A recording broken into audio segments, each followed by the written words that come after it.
อิหร่านรุกคาดท้าทหารสหรัฐให้ยกพลขึ้นบกไป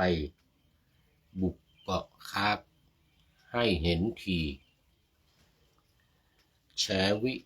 นาทีตายนายพลชื่อเรซาอีขู่จัดหนักเต็มที่เตรียมมิสไซล์คือฝูงโดรนและทุ่นระเบิดวางขุดหลุมพรางรอรับโจรที่หวังจะมาปล้นเอาน้ำมันกันเหลือเกินเย้ยหยาบมรณาเพื่ออิสราเอลก็เชิญมาตายให้เกลื่อนเกริ่นพร้อมรบหนักภาคพื้นดินขอถวายความนอบน้อมแด่พระรัตนตรัยมีพระพุทธเจ้าเป็นต้น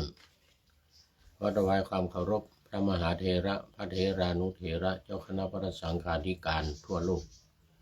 มีพระเดชพระคุณพระธรรมเสนาบดีเจ้าคณะภาค7วัดพระธาตุดอยสุเทพเป็นต้น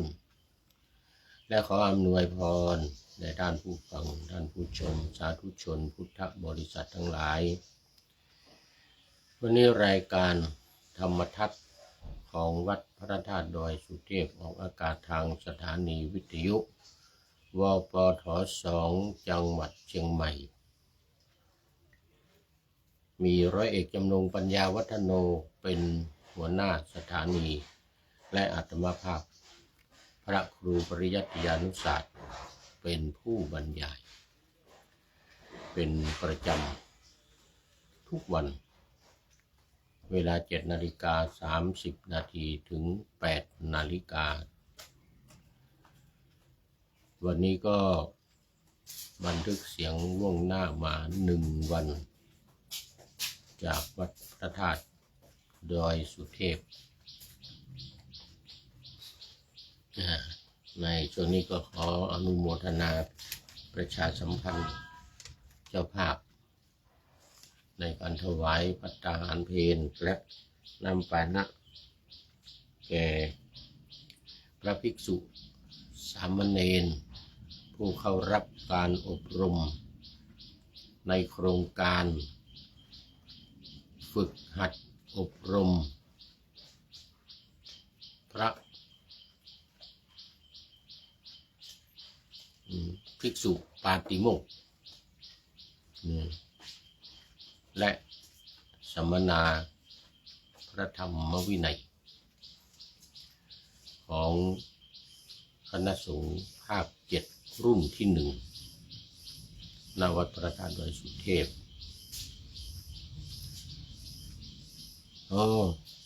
ตอนนี้ขอต้อนรับ FC ตัวจริง FC ตัวจริงท่านสุริยันคำปากราบนมัสการครับอาจารย์สาธุสาธุขอบคุณมากวันนี้มาเป็นท่านแรกเลยแล้วก็มาแต่หัวรุ่งปะหน้าธรรมาสยังไม่เสร็จเขาเรียกว่าไก่ยังไม่ทันหูสุริโยยังไม่จับขอบฟ้า สาธุสาธุมีอะไรจะประชาสัมพันธ์เพิ่มเติมเนาะเนี่ยก็บอกมาเนอะเมื่อวานนี้ก็ประชาสัมพันธ์ไปหลายอย่าง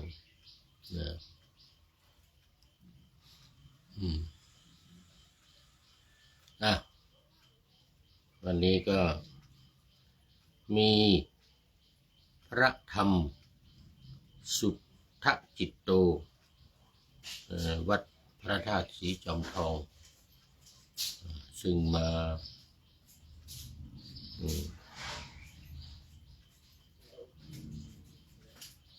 นี่แหละเขารับการอบรมในโครงการอบรมพระภิกษุ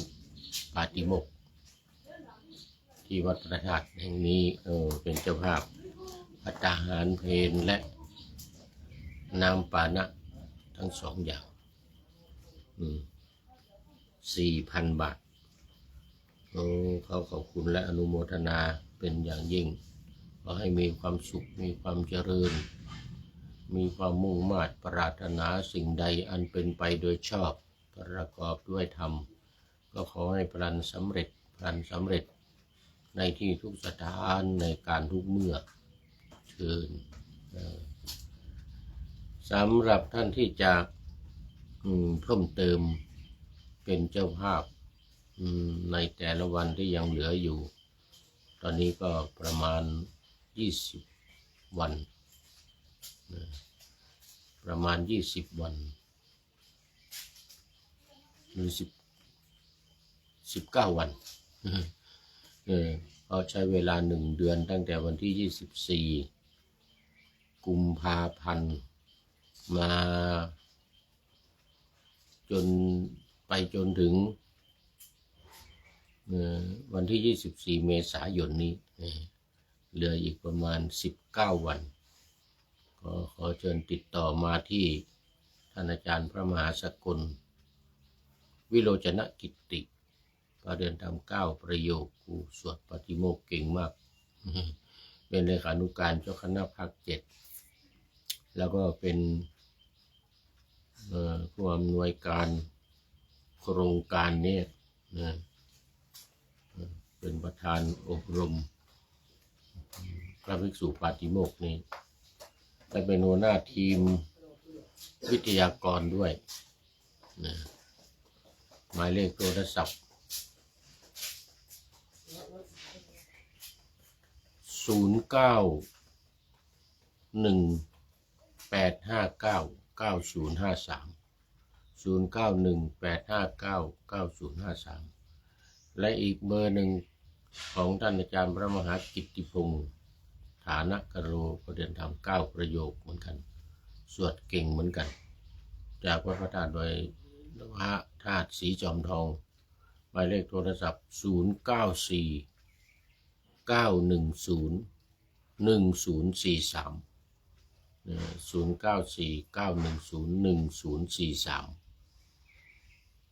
ติดต่อเข้ามาโดยตรงเลยแล้วก็ขอเชิญมาร่วมในการประเคนด้วยตนเองแต่ถ้าหากว่าไม่สามารถมาได้อยู่ไกลในต่างอำเภอต่างจังหวัดหรือต่างประเทศหรือต่างทวีปในโลกนี่นะก็ขอเชิญโอนเข้ามาที่บัญชีธนาคารกสิกรไทย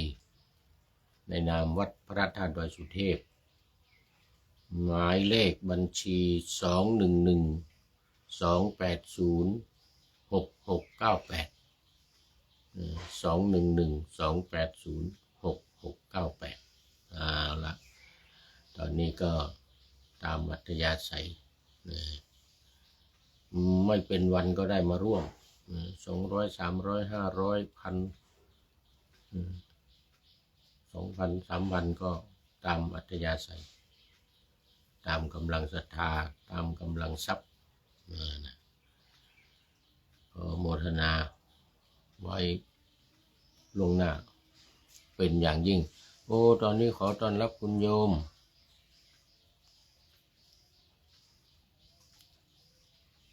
สุกันคราพิสิทธิ์ชรกุลนี่เป็น FC ใหม่นะนี่สุกันคราพิสิทธิ์ชรกุลเดี๋ยวก่อนต้องเขียนไว้หน่อยก่อนพิสิทธิ์พิสิทธิ์พัชระพัชระพิสิทธิ์พัชรกุลวันก่อนรู้สึกเข้ามาทีหนึ่งแล้วสุกันคราพิสิทธิ์พัชรกุล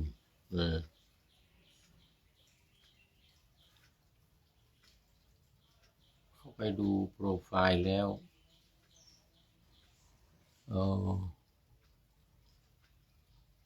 ลืม ลืมไปแล้ว เออลืมไปแล้วจากไหน นี่นะเอาไม่เป็นไรไม่เป็นไรรู้สึกจะเป็นกรุงเทพนะจะเป็นกรุงเทพหลายวันมาแล้วนี่นานละหลายวันมาแล้วเข้าไปดูโปรไฟล์แล้วโอ้ขออภัยเป็นอย่างยิ่งขอบคุณมากขอบคุณมากสุกันคราพิสิทธิ์พัชรกุลนะดูแล้วมันลืมไปแล้วโอ้โมทนาโมทนาเอาแล้วตอนนี้ก็เข้ามาสู่เนื้อหาสาระของธรรมะกันเลยวันนี้เดี๋ยวมันจะไม่ทันเวลามัวโอเอวิหารลายท่านFCตัวจริงก็เข้ามาแต่หัวรุ่งแล้วนะวันนี้นะการบวชก็ยากนะการบวชนี่มันเป็นการยากการยินดีก็ยากเรือนที่ปกครองไม่ดีให้เกิดทุกข์การอยู่ร่วมกับผู้เสมอกันเป็นทุกข์ผู้เดินทางไกลก็ถูกทุกข์ติดตามเพราะฉะนั้นไม่พึงเป็นผู้เดินทางไกลและไม่พึงเป็นผู้อันทุกข์ติดตามแต่ว่าการเดินทางในที่นี้มันจะมีความหมายในทางธรรมะนะตามพุทธภาษิตที่พระพุทธองค์ตรัสพระพุทธองค์ตรัสกับภิกษุวัชชีบุตรตรัสกับภิกษุวัชชีบุตรที่เมืองไวสาลีนะว่าเอกกามะยังอรัญเยวิหารามะอปวิทังวนัสสมิงทารุกังเอตาทิสิกายรัตติยาโกสุธานิอัมเหหิปาปิโยเหมือนกันนะนี่เป็นคาถากลางคาถาสุดท้ายคือทุปปพัชชังทุละพิรมังทุราวาสาคราทุกขานี่ทุกโขสมานะสังวาโสทุกขานุปติทัตถภูตัสมานะจัตถคูสิยานะจะทุกขานุปติโตสิยานะจะทุกขานุปติโตสิยาอันนี้เป็นคาถาที่ว่าไม่ควรเดินทางไกลไม่ควรเดินทางไกลเพราะว่าการเดินทางไกลนั้นจะเกิดทุกข์หรือเป็นเหตุให้ทุกข์ติดตามแต่ในที่นี้การบวชยากเนี่ยนะ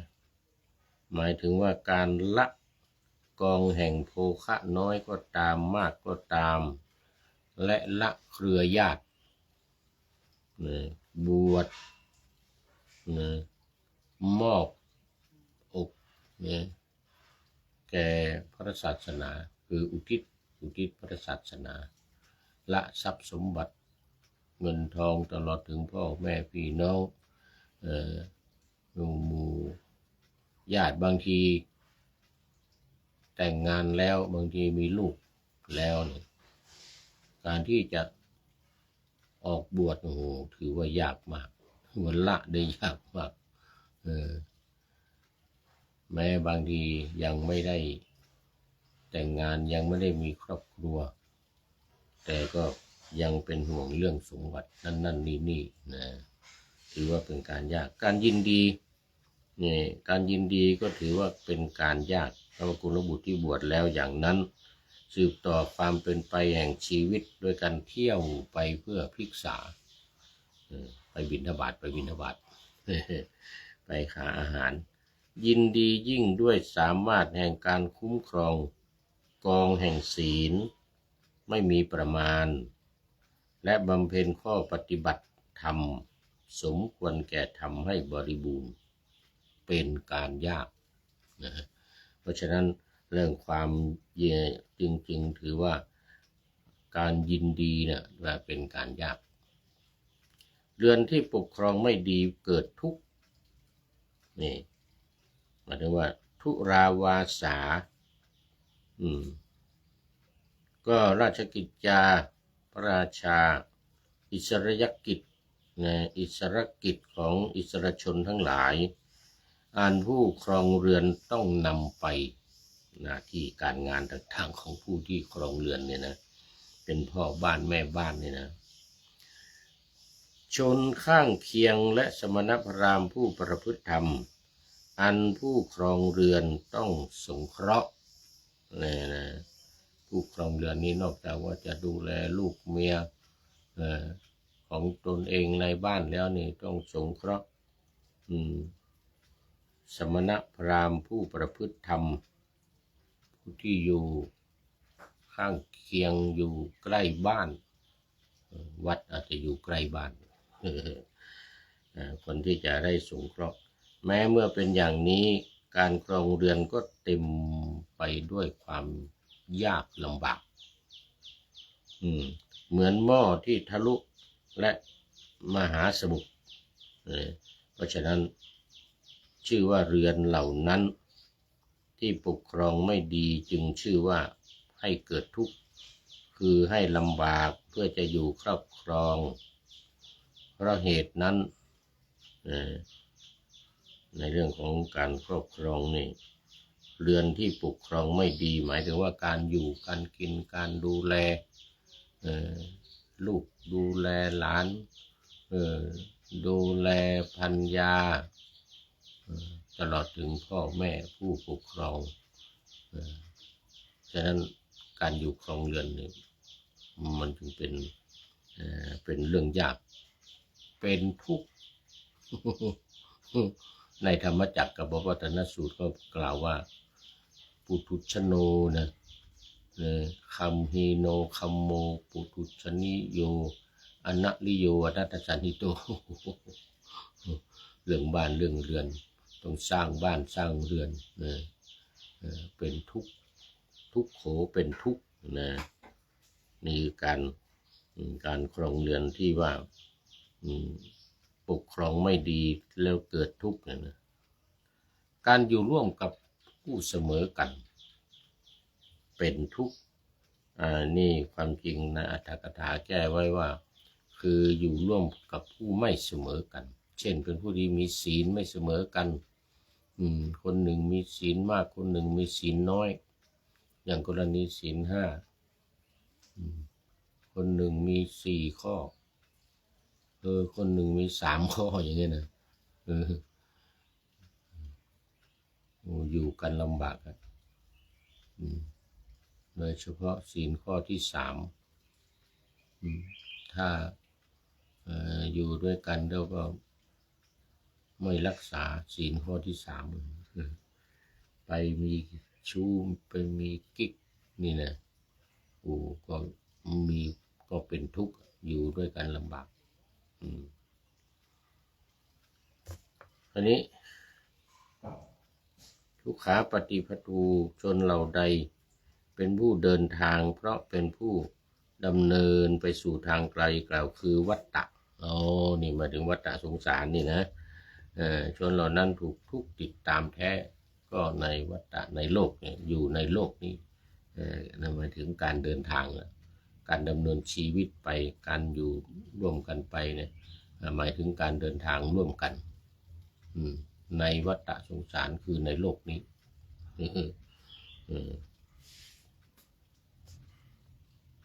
อืมผู้ที่มีทุกข์ติดตามแม้เป็นผู้เดินทางไกลก็เป็นทุกข์เพราะฉะนั้นบุคคลไม่พึงเป็นผู้เดินทางไกลเพราะการเดินทางไกลก็คือวัฏฏะไม่พึงเป็นผู้อันทุกข์มีประการดังกล่าวติดตามด้วยวัฏฏะสงสารได้แก่เวียนว่ายการเวียนว่ายอยู่ในโลกนี้ไม่พ้นจากโลกนี้ไปได้เรียกว่าเดินทางก็คือดำเนินชีวิตของเราเนี่ยดำเนินชีวิตของเราไปเอาละตอนนี้มีเรื่องเล่าประกอบคือภิกษุชาววัดชีภิกษุชาววัดชีบุตรเนี่ยก็มีตามสมัยที่พระพุทธองค์พระองค์ประทับอยู่ในป่ามหาวันป่ามหาวันนี่ก็เป็นวัดหนึ่งในเมืองไวสาลีเขาเรียกเต็มว่าเรือนยอดภูตาคารศาลาป่ามหาวันเนี่ยเขาเรียกเต็มนะมันเป็นบ้านอยู่ในป่าเขาเรียกว่าเป็นศาลาแล้วมียอดมีหลังคาเหมือนกับโบสถ์วิหารอย่างเงี้ยแต่ว่าเป็นบ้านที่เขาทำสวยงามถวายพระพุทธเจ้าเป็นวัดเรียกว่าศาลาป่ามหาวันโอ้แล้วก็กว้างขวางใหญ่โตถ้าเราไปเมืองไวสาลีนี่นะเมืองไปไวสาลีจะเห็นก็จะมีอนุสาวรีย์เสาอโศกมีสิงห์อยู่ข้างบนที่บริบูรณ์ไม่แตกไม่หักเป็นสิงห์นั่งอยู่เป็นตัวเลยนะแล้วก็เสาเนี่ยเป็นบริบูรณ์มากแห่งเดียวในเมืองไวสาลีในประเทศอินเดียนี่พระพุทธองค์ก็ทรงปรารภภิกษุชาววัดชีรูปใดรูปหนึ่งที่เข้ามาอุทิศตนบวชอยู่ในพระพุทธศาสนาเสร็จแล้วเขามีงานรื่นเริงก็เป็นประเพณีทุกปีงานรื่นเริงเขาเรียกว่างานนักษัตริย์มีการร้องรำทำเพลงเดินประโคมดนตรีกันเสียงดังลั่นสนั่นเมืองทั้งคืนใช้เวลาประมาณ7 วันเขาเรียกว่ามีงานประจำปีภิกษุรูปหนึ่งก็เดินจงกรมอยู่ในวัดนี่นะในวัดศาลาป่ามหาวันนี่นะก็ได้ยินเสียงนี่เพราะว่าชาวบ้านหมู่บ้านมันล้อมรอบวัดนะคนกำลังรื่นเริงสนุกสนานกันเสียงดังสนั่นหวั่นไหวก็เดินจงกรมอยู่ในตอนกลางคืนก็เลยหยุดเอาหลังพิงท้ายที่เดินจงกรมนั่นนะแล้วก็มานั่งลำพึงลำพันลำพึงมันกล่าวคาถาว่าพวกเราผู้เดียวย่อมอยู่ในป่าเหมือนไม้ที่เขาทิ้งไว้แล้วในป่าเหมือนกันนะในราตรีเช่นนี้บัดนี้ใครเล่าที่เลวกว่าพวกเราอันนี้ใครเลวกว่าพวกเราเดี๋ยวดูเวลาเดี๋ยวหมดเวลานั่นนี่ต้องดูกันโอ้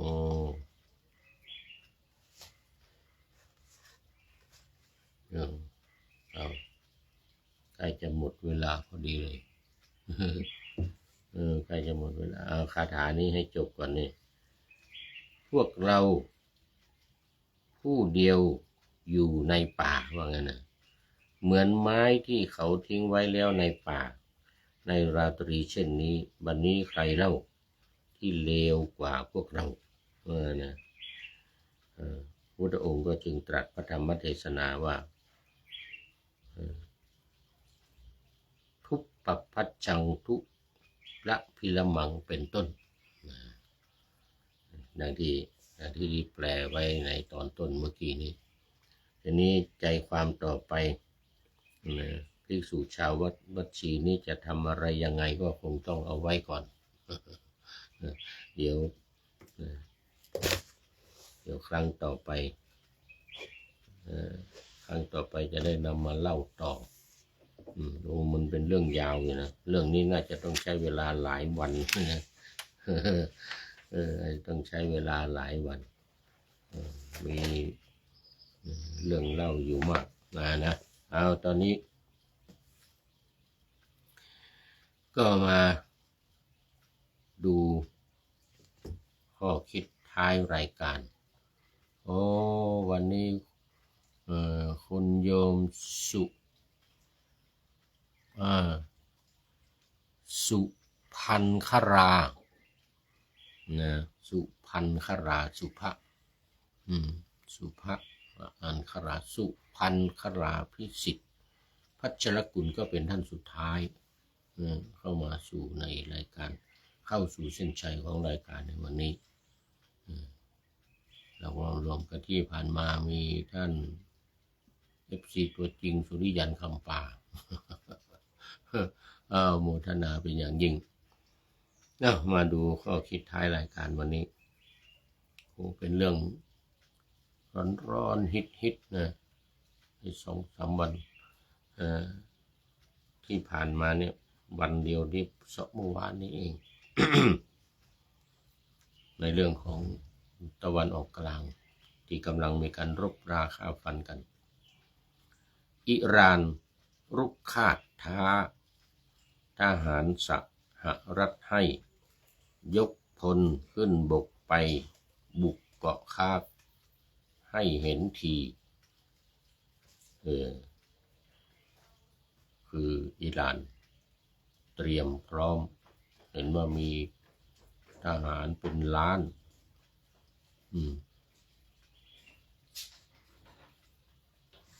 เป็นล้านน่ะน่ากลัวมากว่าจะเป็นแสนเป็นหมื่นเป็นแสนไม่ใช่อันนี้เป็นล้านเลยคอยต้อนรับเนี่ยคอยต้อนรับสหรัฐอเมริกากับอิสราเอลที่จะบุกภาคพื้นดินบุกเกาะคาร์ให้เห็นทีแฉวินาทีตายนายพลชื่อเรซาอีคูจัดหนักเต็มที่เตรียมมิสไซล์คือฝูงโดรนและทุ่นระเบิดวางขุดหลุมพรางรอรับโจรเหมือนกันนะรอรับโจรที่หวังจะมาปล้นเอาน้ำมันกันเหลือเกินเหมือนกันนะเมื่อ2-3 วันก่อนวันนี้ประธานาธิบดีทรัมป์ประกาศว่าอยากจะในความจริงคืออยากจะได้น้ำมันในอิหร่านคือจะจัดการเรื่องน้ำมันเหมือนกันเลยแล้วก็คาร์กนี่เป็นศูนย์รวมการถ่ายเทน้ำมันของอิหร่านอยากจะเข้ามาคุมว่านะเข้ามาคุมมาดูแลกิจการน้ำมันเหมือนเวเนซุเอลาที่เข้าไปคุมหมดแล้วตอนนี้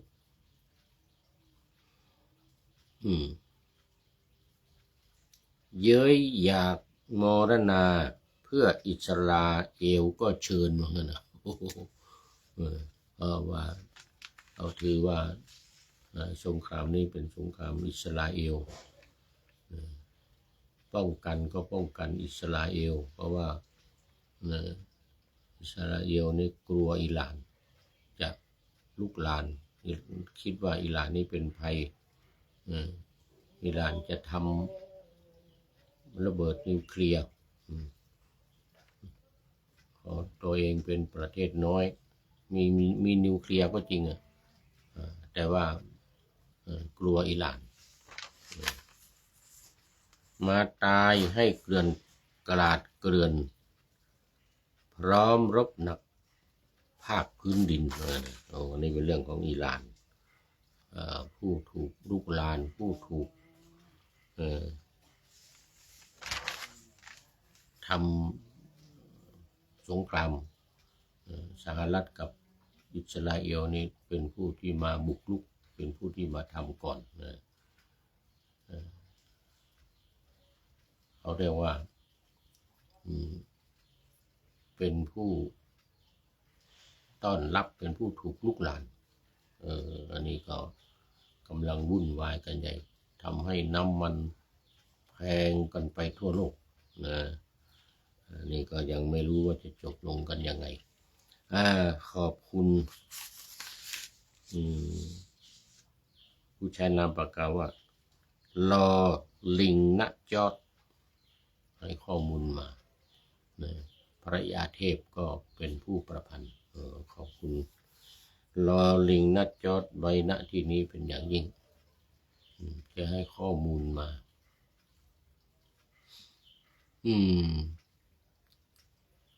ขอนำรายการธรรมะทัดไปก่อนแล้วจะย้อนมาใหม่ในวันหลังเพื่อให้ท่านทั้งหลายได้รับฟัง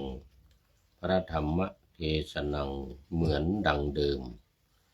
เป็นธรรมะจากพระไตรปิฎก3ธรรมบทอันงดงามบรรยายเสริมอธิบายใจความเหมาะมาต่อเติมยกนิทานดั้งเดิมเสริมบทธรรมขอทุกท่านสุขกายสบายใจปรารถนาสิ่งใดอันเลิศล้ำจงเพิ่มพูนตามบุญงามและตามกรรมที่ได้บำเพ็ญไว้ทุกประการขอเจริญพร